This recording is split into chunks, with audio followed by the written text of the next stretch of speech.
Congress party ప్రస్తుతం దయనీయ స్థితిలో ఉంది. దేశంలో 3 రాష్ట్రాల్లోనే నేరుగా అధికారంలో ఉంది. రాజీవ్ గాంధీ తర్వాత కేంద్రం కాంగ్రెస్ సొంతంగా ప్రభుత్వం చేపట్టింది లేదు. అంతా సంకీర్ణమే. 2014 తర్వాత ఢిల్లీ పీఠం కూడా దూరమైంది. ఇప్పట్లో పుంజుకుంటుందో లేదో కాంగ్రెస్ నేతలు స్పష్టంగా చెప్పలేని పరిస్థితి. వివిధ రాష్ట్రాల్లో జరుగుతున్న అసెంబ్లీ ఎన్నికల్లోనూ కాంగ్రెస్ కు చేదు ఫలితాలే వస్తున్నాయి. బీజేపీ, ఆర్ఎస్ఎస్ ప్రధాని మోదీలపై అలుపెరగని పోరాటం చేస్తున్నారు లోక్సభలో ప్రతిపక్ష నేత రాహుల్ గాంధీ.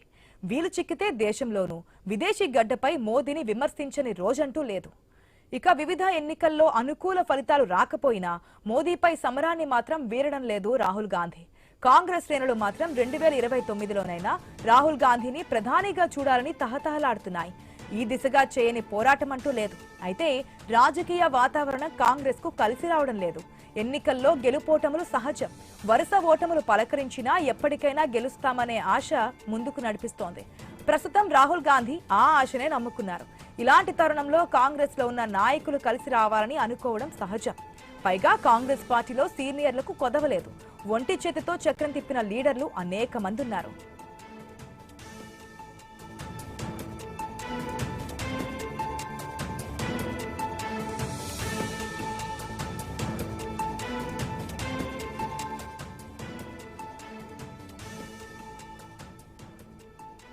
ఎంతమంది సీనియర్లు ఉన్నా ఏం లాభం అన్నట్టుగానే కొందరు లీడర్ల ప్రవర్తన అధిష్టానానికి రుచించడం లేదు. 2024 ఫలితాల తర్వాత కాంగ్రెస్ సీనియర్ ఎంపీ శశి థరూర్ తీరు అస్సలు మింగుడు పడడం లేదు.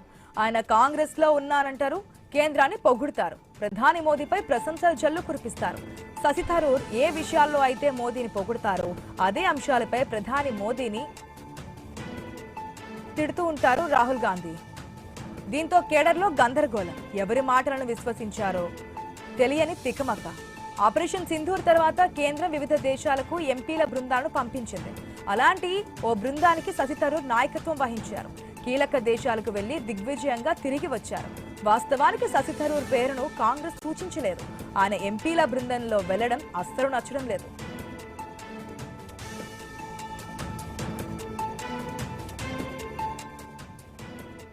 కాంగ్రెస్ పార్టీ అసంతృప్తితో ఉన్న సమయంలోనే ఆ అసంతృప్తి అనే అగ్నికి ఆజ్యం పోసేలా కామెంట్స్ చేశారు శశి థరూర్.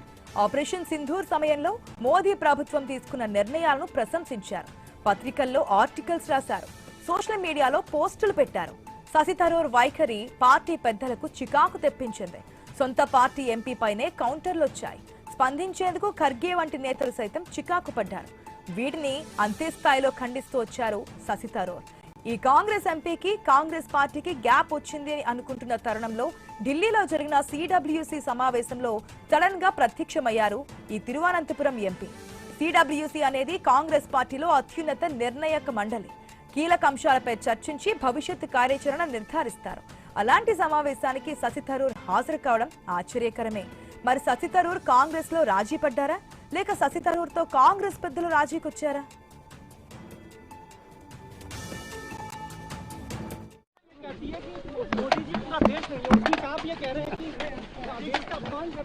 देखिए माफ कीजिए प्लीज। हाँ, आप लोग को काम है, बहुत लोग आएंगे अभी लंच के बाद। उन्हें कांग्रेस हमेशा ये कहती है कि मोदी जी पूरा देश नहीं है, उनकी आप ये कह रहे हैं कि देश का अपमान कर रहा है। देखिए माफ कीजिए प्लीज। हाँ, आप लोग को काम है, बहुत लोग आएंगे अभी लंच के बाद। उन्हें ఇక శశి థరూర్ అంశంపై వాడి వేడి చర్చ జరుగుతున్న తరుణంలో మాజీ CM Congress MP Digvijay Singh X లో అణుబాంబు లాంటి పోస్ట్ పెట్టారు. మోదీ అద్వానీలతో ఉన్న ఒక పాత ఫోటో షేర్ చేసి ఆర్ఎస్ఎస్ పై అదే పనిగా ప్రశంసల వర్షం కురిపించారు. ఇది కాస్త క్షణాల్లో వైరల్ అయింది. ఆ ఫోటోలో అద్వానీ కుర్చీలో కూర్చుంటే నేలపై మోదీ కూర్చుని ఉన్నారు. ఆర్ఎస్ఎస్ లో ఇలా కింది స్థాయిలో కూర్చున్న వ్యక్తి సీఎం గా చేశారు, నేడు ప్రధానిగా ఉన్నారు అంటూ ఆర్ఎస్ఎస్ సంఘటనా శక్తిని అభినందిస్తూ కామెంట్స్ పెట్టారు. అసలే సిడబ్ల్యూసీ సమావేశం జరుగుతున్న తరుణంలో వచ్చిన పోస్ట్ కావడంతో దిగ్విజయ్ సింగ్ హైలైట్ అయ్యారు. ఇప్పటికే శశి థరూర్ తో ఇక్కట్లు పడుతున్న కాంగ్రెస్ పెద్దలకు దిగ్విజయ్ సింగ్ తీరు పుండు మీద కారం చల్లినట్లయింది.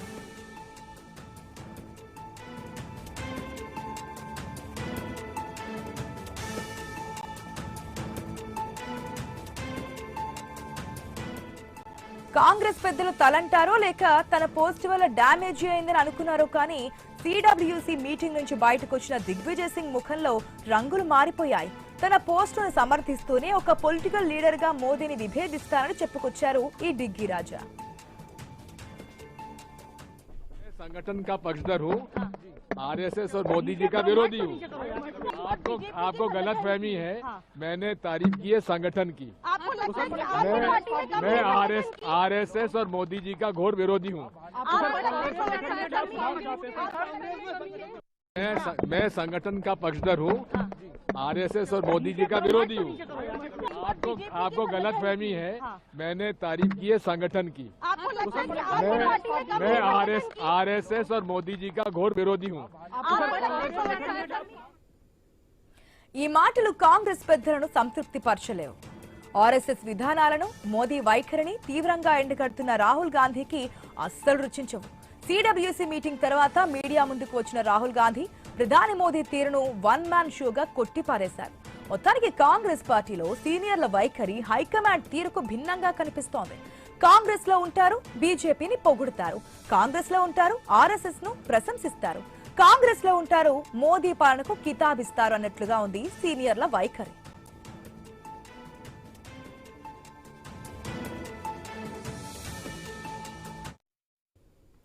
మనం చూస్తుంటే సాధారణంగా కాంగ్రెస్ పార్టీ అంటేనే స్వేచ్ఛ ఎక్కువగా ఉంటుంది, భావ ప్రకటన స్వేచ్ఛ ఎక్కువగా కనిపిస్తూ ఉంటుంది, ఏదైనా కామెంట్ చేస్తామని చూస్తుంటాం. కానీ ఏదైతే అధినేతలు ఒక మాట చెప్పినప్పుడు దాని భిన్నంగా మాట్లాడడం, లేదంటే ఇప్పుడు ఉన్నటువంటి పార్టీకి వ్యతిరేక పార్టీ లేదంటే విభేదించే పార్టీ ఏదైనా కాంగ్రెస్ పార్టీకి బీజేపీనే, ఆ బీజేపీ పెద్దలే.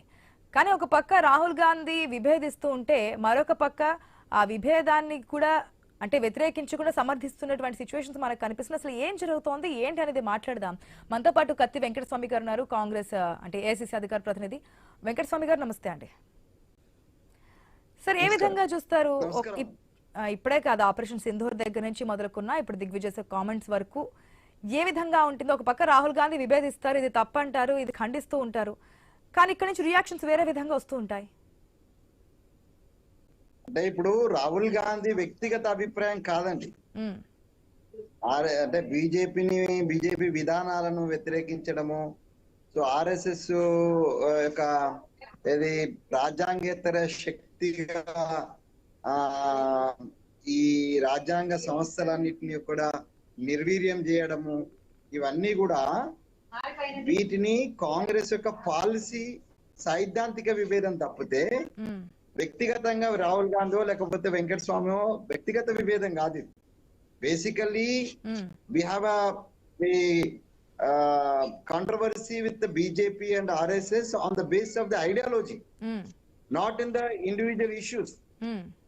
మేమేమో అందరి పార్టీగా ఈ దేశంలో ఉన్నటువంటి రాజకీయ పక్షాలు అందరి పార్టీలుగా ఉండాలా, అన్ని వర్గాలకు సముచితమైనటువంటి గౌరవం ఇవ్వాలా, అన్ని వర్గాల యొక్క రక్షణకు నిలబడాలా అనేది కాంగ్రెస్ పార్టీ యొక్క పాలసీ. బట్ వెరాజ్ భారతీయ జనతా పార్టీ కొందరి కోసమే, వాళ్ళ స్లోగన్ మాత్రం సబ్కి వికాస్ సబ్కి సాత్, సబ్కి వికాస్ సబ్కి అని అంటారు, కానీ కొందరి కోసమే వారు పాటుపడుతున్నట్టు, కొందరి పట్ల విద్వేషాన్ని రెచ్చగొడుతున్నట్టుగా మనకు. ఇప్పుడు దిగ్విజయ్ సింగ్ కామెంట్స్ గురించి ఏం చెప్తారు? ఓకే, బీజేపీ వెర్షన్ ఏ విధంగా ఉంటుంది, వారు కొద్ది మందికైనా అందరికైనా అది పక్కన పెడితే, ఇప్పుడు దీనికి ఏమంటారు ఈ పోస్ట్ కి సంబంధించి, తర్వాత దిగ్విజయ్ సింగ్ కామెంట్ సంబంధించి? దిగ్విజయ్ సింగ్ గానీ లేకపోతే శశి థరూర్ గురించి కూడా మీరు ఇప్పుడు మాట్లాడుతున్నారు. నేనేమంటున్నానంటే, ఇందాక మీరు మాట్లాడుతూ ఒక మాట అన్నారు, కాంగ్రెస్ పార్టీ వీళ్ళతోటి రాజీకి వచ్చిందా లేకపోతే వాళ్ళు కాంగ్రెస్ పార్టీ తోటి రాజీకి వచ్చిందా అనే మాట మీరు అన్నారు, మీరు వార్తలు మాట్లాడుతూ. నేనేమంటున్నా అంటే, వ్యక్తిగత అభిప్రాయాలకు విలువ లేదు. సమిష్టిగా పార్టీ యొక్క సైద్ధాంతిక భూమిక మీద ఉన్నటువంటి అభిప్రాయాలకే విలువ ఉంటది. అర్థం కాలేదు వెంకటస్వామి గారు. సో వ్యక్తిగత అభిప్రాయం అంటే అది పార్టీ తరపు నుంచి ఎంపీగా ఉన్నటువంటి పర్సన్ అంటే అది వ్యక్తిగత అభిప్రాయం అనుకోవాలా, పార్టీకి సంబంధించింది కదా, మరి పార్టీది అనేది ఎట్లా తెలుస్తుంది? 100% గా దిగ్విజయ్ సింగ్ గారు వారి వ్యక్తిగత అభిప్రాయం, అది పార్టీ ఇచ్చినటువంటి అభిప్రాయం కాదు. వ్యక్తిగతంగా వ్యక్తులు ఒక్కొక్కసారి ఏమనంటే, మనం సమిష్టిగా పార్టీగా వ్యతిరేకంగా ఉన్నప్పటికీ వ్యక్తులకు ఇష్టాయిష్టాలు ఉంటాయి, వాళ్ళ వ్యక్తిగత అభిప్రాయాలు ఉంటాయి. ఆయన వ్యక్తిగత అభిప్రాయం కింద ఆ పోస్ట్ పెట్టిండు. ఆయన ఆర్ఎస్ఎస్ ని పొగిడినాడు. లేకపోతే అదే ఆర్ఎస్ఎస్ ని కాంగ్రెస్ పార్టీ విభేదిస్తుంది కదా, అదే ప్రశ్న. మేము విభేదిస్తున్నాం కాంగ్రెస్ పార్టీగా. నేనేమంటున్నా అంటే ఒక కాంగ్రెస్ పార్టీ యొక్క లాయల్ గా ఉన్నటువంటి వ్యక్తిగా కాంగ్రెస్ పార్టీ విధానాలకు వ్యతిరేకంగా పోవడం సమంజసం కాదు. వ్యక్తిగతంగా మనకి ఏదున్నా కూడా సమిష్టి అనేటువంటిది ప్రాధాన్యము. వ్యక్తిగతంగా మనం ఒక పాలసీ డిసిషన్ లో మన అభిప్రాయం చెప్తున్నప్పుడు మనం వ్యతిరేకించవచ్చు, కానీ సమిష్టిగా ఒక నిర్ణయం తీసుకున్న తర్వాత ఆ సమిష్టికి కట్టుబడి ఉండడం అనేటువంటిది టీమ్ స్పిరిట్. ఆ టీమ్ స్పిరిట్ లోపించినటువంటి నేతలు, అది శశి థరూర్ కావచ్చు, లేకపోతే మన దిగ్విజయ్ సింగ్ గారు లాంటి వాళ్ళు, ఆ టీమ్ స్పిరిట్ అనేటువంటిది లోపించి వాళ్ళ వ్యక్తిగతమైనటువంటి హావభావాలను అణుచుకోలేక వాటి మీద కంట్రోల్ లేక వాళ్ళు వ్యక్తం చేస్తుంటారు. ఇప్పుడు నేను కూడా ఉన్నా అండి. నేను తెలంగాణలో మీకు తెలుసు, నేను ఈ రాష్ట్రంలో ఓబీసీ పిసిసి పేరెంట్ కావాలని కొట్లాడినా. నేను కేంద్రం దాకా తీసుకెళ్ళిన, కానీ పిసిసి పేరెంట్ గా రేవంత్ రెడ్డి గారు వచ్చిన తర్వాత మేము కలిసే పని చేసినాం. నా వ్యక్తిగత అభిప్రాయం, నాకు ఓబీసీ వ్యక్తి అది పదవుల గురించి సాధారణంగా జరుగుతూ ఉంటుంది వెంకటస్వామి గారు. నేను దానికి కాదంటలే, పదవులు కావాలంటారు, మంత్రులు కావాలంటారు, లేదంటే మనుషులకి ఇది కావాలంటారు. దాని గురించి ప్రస్తావించట్లేదు, దాని గురించి మాట్లాడతారు, ఢిల్లీ వెళ్తారు, లాబింగ్స్ జరుగుతూ ఉంటాయి, తర్వాత ఫైనల్ గా వేరే పేరు వస్తూ ఉంటుంది. మాట్లాడదాం వెంకటస్వామి గారు, క్లియర్ కట్ గా మాట్లాడదాం. దానికంటే ముందు ఒక షార్ట్ బ్రేక్ తీసుకుని కంటిన్యూ చేద్దాం. Stay tune.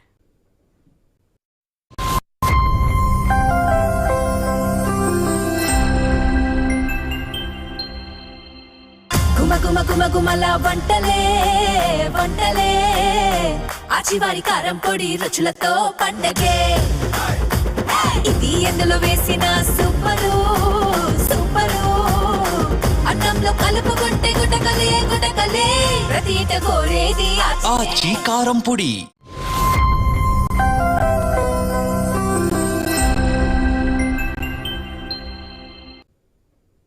Welcome back. Yes Venkataswamy గారు, పార్టీల పదవులు, వాటి గురించి అలగడాలు, ఇవన్నీ కూడా మనం తెలంగాణలో కూడా సెపరేట్ గా చూడడం అవసరం లేదు.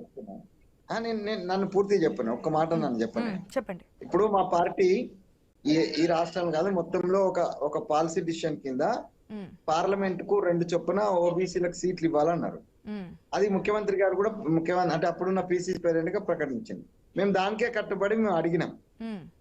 34 కూడా కాకుండా మాకు 20 వచ్చినాయి. కానీ ఇది ఏ నిర్ణయం, ఈ 20 సీట్లు ఇచ్చింది అనేది ఏఐసిసి కమిటీ నిర్ణయం చేసి 20 సీట్లకు ఓబీసీలను పరిమితం చేసింది. అట్లని మేము అందరం పక్కకి వెళ్ళిపోలే. మేము మళ్ళీ కాంగ్రెస్ పార్టీ యొక్క మా వ్యక్తిగతంగా మేము నారాజ్ అయినా, మాకు ఇబ్బంది అనిపించినా, మీరు చెప్పే పాయింట్ నాకు అర్థమవుతుంది. మీరు అంటే పార్టీ నుంచి వచ్చిన దాంట్లో మీకు నచ్చకపోతే ఆ విధానాలను వ్యతిరేకిస్తున్నారు తప్ప పార్టీని కాదుగా. పార్టీ ఏదైతే ఇప్పుడు మీరు కాంగ్రెస్ పార్టీ అండి, బీఆర్ఎస్ పార్టీకి సంబంధించో బీజేపీ పార్టీకి సంబంధించో, అవును కరెక్ట్ గా చేశారు, గతంలో ప్రభుత్వం బాగా చేసింది, లేదంటే ఇక్కడ బీజేపీ బాగా ముందుకెళ్తుందని చెప్పి మీరు చెప్తారా? ఓ పక్క రేవంత్ రెడ్డి ఏమో కాదు, అసలు పనే జరగలేదు గత 10 సంవత్సరాల నుంచి, మేమే మళ్ళీ అధికారంలోకి వస్తాం చూసుకోండి అంటున్నప్పుడు దాన్ని వ్యతిరేకంగా వెళ్ళలేరు కదా. అక్కడ ఏం జరుగుతుందని అధికారం, నేను అనేదంటే అధికారం అంటే ఒక మంచి పనికి సంబంధించి పార్టీలకు అతీతంగా, అది రాహుల్ గాంధీ కావచ్చు, ఇప్పుడు దేశానికి సంబంధించిన ఒక అంశం వచ్చింది.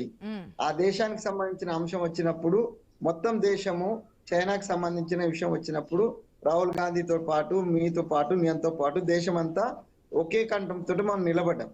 ఇది ఒక జాతీయ అంశము, ఒక దేశానికి సంబంధించిన అంశం వచ్చినప్పుడు దేశమే ముఖ్యము, పార్టీలు ముఖ్యం కాదనేది ప్రతి ఒక్కరు మాట్లాడతారు. కానీ పార్టీలు ఒక సైద్ధాంతిక పోరాటం జరుగుతున్నప్పుడు మనం ఒక పక్కన ఉన్నామంటే ఆ పక్క నుంచే కొట్లాడాలి. ఒకవేళ మనం ఈ పక్క నుంచి కొట్లాడడానికి వాళ్ళతో కలిసి వెళ్ళడానికి ఇష్టం లేకపోతే పక్కకు తొలగిపోవాలి. కానీ అక్కడే ఇక్కడ నుంచి ఇక్కడ నుంచేటువంటి పాలసీ డిసిషన్స్ కో, లేకపోతే ఇక్కడ జరిగే విధాన నిర్ణయాలకు వ్యతిరేకంగా మన వ్యక్తిగత అభిప్రాయాలను బయటికి బహిరంగంగా వ్యక్తం చేయడం అనేది అది ఆ టీమ్ స్పిరిట్ కు, ఆ పార్టీకి నష్టం కలిగిస్తుంది. ఈ స్పిరిట్ అది బీజేపీలో ఉన్న వాళ్ళకైనా, టిఆర్ఎస్ లో వాళ్ళకైనా, కాంగ్రెస్ లో ఉన్న వాళ్ళకైనా ఆ టీమ్ స్పిరిట్ అనేది ముఖ్యము. ఆ టీమ్ స్పిరిట్ లోపించిన కారణంగానే ఇవాళ దిగ్విజయ్ సింగ్ గారు కావచ్చు, లేకపోతే శశి థరూర్ గారు కావచ్చు, ఇట్లాంటి వాటిని పార్టీకి ఇబ్బంది అనిపిస్తుంది. అయినా కూడా మేము వాటిని భరిస్తున్నాం, ఎందుకంటే మా వాళ్ళే కాబట్టి కొన్నిసార్లు భరించాలి సార్. మీరు ఇందాక మాట్లాడుతూ చెప్పారు కదా, స్వేచ్ఛ ఉంటది, స్వేచ్ఛ అధికమైనప్పుడు అది కూడా వస్తుంది. మీరన్న స్వేచ్ఛను మిస్యూజ్ చేయదు. మనం ఈ స్టేట్ లోనే చూసాం, సీఎం మీద డైరెక్ట్ గా విమర్శలు చేయడం, ఆ స్వేచ్ఛ, ఆ స్వతంత్రం అనేది కాంగ్రెస్ పార్టీలో ఉంటుంది. కానీ ఈ స్థాయిలో ఉండడము అది ఎంతవరకు అనేది ఓకే, మీ యొక్క అభిప్రాయం తెలియజేస్తారు. అది ఎంతవరకు ఉండాలో, అది దాటితే కనుక ఈ విధంగానే ఉంటుంది అనేది. రైట్, థ్యాంక్ యూ అండి, thank you so much Venkataswamy. Definite గా ఇది ఎక్కువ కావడం, ఏదైనా కూడా అతి కావద్దు కదమ్మా, ఏదైనా కూడా అతి కావద్దు. దాన్ని ఆ లిమిట్స్ లో ఉంచుకోవాలి. ఏ స్థాయి వాళ్ళమైనా, చిన్న వాళ్ళమైనా పెద్ద వాళ్ళమైనా ఆ లిమిట్స్ క్రాస్ అయినప్పుడే ఇబ్బంది వస్తుంది, చర్చ వస్తుంది. ఇప్పుడు మీరు చర్చ వేసిన లిమిట్ క్రాస్ అయిందని మీకు అర్థమైంది, మాకు అర్థమైంది, పార్టీకి అర్థమైంది, ఈవెన్ ఆ క్రాస్ అయిన వ్యక్తులకు కూడా తెలుసు. కాబట్టే దాన్ని కవర్ చేసుకోవడానికి ప్రయత్నం. ఇప్పుడు దిగ్విజయ్ సింగ్ గారు వచ్చి మళ్ళా దాన్ని కవరేజ్ కి ఎందుకు మాట్లాడుతున్నారు అంటే ఈ నో దట్ అండ్ ఈ cross the limit. Definitely it is and occasion కూడా మీరు అన్నారు కదా, ఇప్పుడు సిజబ్లిసి జరుగుతున్న సమయంలోనే, ఒక విధాన నిర్ణయాలకి చేసే కమిటీ జరుగుతున్న సమయంలోనే ఇట్లాంటి కాంట్రవర్సీకి, ఇట్లాంటి చపలత్వానికి పోవద్దు.